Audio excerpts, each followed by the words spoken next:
So here's what I had to do in this instance to get this seat to come back off. I had to take it off.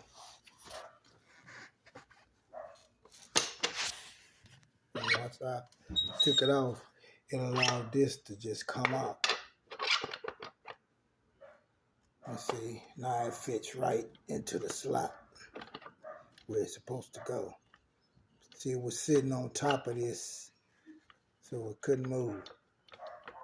So once I've taken it apart, it allows it to come off and go into place where it's supposed to be.